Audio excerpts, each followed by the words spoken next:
नमस्कार. महाराष्ट्रातल्या शिक्षक पदोन्नतीबद्दल एक खूप मोठी आणि महत्त्वाची बातमी आहे.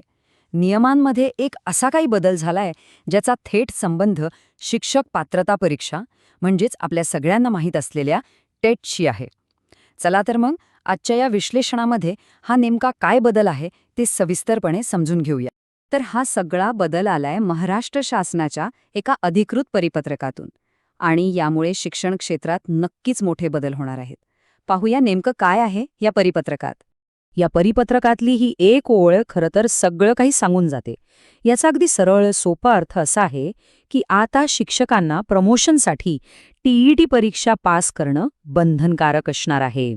तर या निर्णयाचा पहिला आणि सगळ्यात महत्त्वाचा मुद्दा म्हणजे पदोन्नतीसाठी टीईटीची अट आता अनिवार्य झाली आहे. पण याचा नक्की परिणाम काय होणार?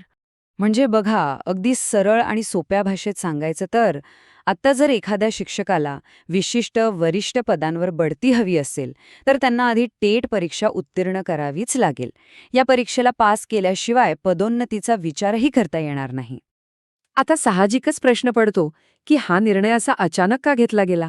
यामागे नक्कीच काहीतरी पार्श्वभूमी असणार. चला, तीच पार्श्वभूमी आता आपण समजून घेऊया. गंमत म्हणजे या निर्णयाचं मूळ हे सरकारच्या कुठल्या नवीन धोरणात नाहीये, तर ते थेट सर्वोच्च न्यायालयाच्या एका महत्त्वाच्या आदेशात दडलेलं आहे. हे बघा, हा निर्णय काही एका रात्रीत घेतलेला नाही. याची एक प्रक्रिया आहे. याची सुरुवात झाली 1 सप्टेंबर 2025 रोजी, जेव्हा सुप्रीम कोर्टाचा निर्णय आला. त्यानंतर शासनाने काही पत्रव्यवहार केला आणि शेवटी 16 जानेवारी 2026 रोजी हे परिपत्रक काढून त्याची अंमलबजावणी सुरू केली. तर ह्यातला सगळ्यात महत्त्वाचा मुद्दा काय आहे तो हा की हा बदल शिक्षण विभागाचा स्वतःचा निर्णय नाहीये, तर तो सर्वोच्च न्यायालयाच्या आदेशाचं थेट पालन आहे. आणि म्हणूनच ह्या निर्णयाला एक खूप भक्कम कायदेशीर आधार आहे. ठीक आहे, नियम तर आला, पण जे शिक्षक आधीपासूनच नोकरीत आहेत त्यांचं काय? त्यांच्यासाठी हा नियम कसा लागू होणार?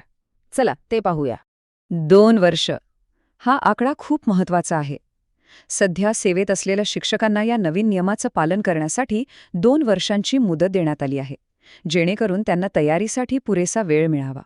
याचा अर्थ असा की जे शिक्षक पदोन्नतीसाठी पात्र आहेत पण त्यांनी अजून टेट परीक्षा पास केलेली नाहीये, त्यांना कोर्टाच्या निकालाच्या तारखेपासून म्हणजे 1 सप्टेंबर 2025 पासून पुढच्या 2 वर्षात ही परीक्षा पास करावीच लागेल. आणि हो, एक गोष्ट इथे अगदी स्पष्टपणे लक्षात ठेवली पाहिजे. ही जी 2 वर्षांची मुदत आहे ती अंतिम आहे. या काळात जर परीक्षा पास नाही झाली तर काय? तर मग ते शिक्षक त्या विशिष्ट पदांवरच्या प्रमोशनसाठी सरळ सरळ अपात्र ठरतील. त्यामुळे ही संधी गमावता येणार नाही. आता पुढचा आणि सगळ्यात स्वाभाविक प्रश्न, हा नियम नेमका कोणाकोणाला लागू होतो? कुठल्या पदांवर याचा परिणाम होणार आहे? या परिपत्रकानुसार हा नियम प्राथमिक शिक्षक, मुख्याध्यापक, केंद्रप्रमुख आणि शिक्षण विस्तार अधिकारी या 4 पदांच्या पदोन्नतीसाठी लागू आहे. म्हणजे ह्या पदांवर बढती हवी असेल तर टेट पास असणं आता अनिवार्य आहे. चला, आता या सगळ्या बदलांचे एकूण परिणाम काय होतील आणि इथून पुढे काय यावर एक नजर टाकूया. शिक्षण क्षेत्रावर याचा नेमका काय प्रभाव पडेल?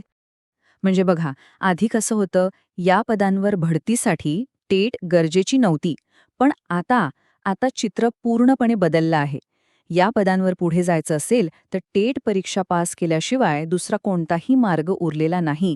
हा एक खूप मोठा मूलभूत बदल आहे.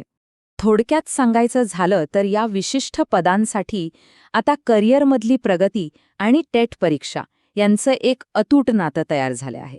व्यावसायिक प्रगतीचा मार्ग आता टेट परीक्षेतूनच जाणार हे निश्चित.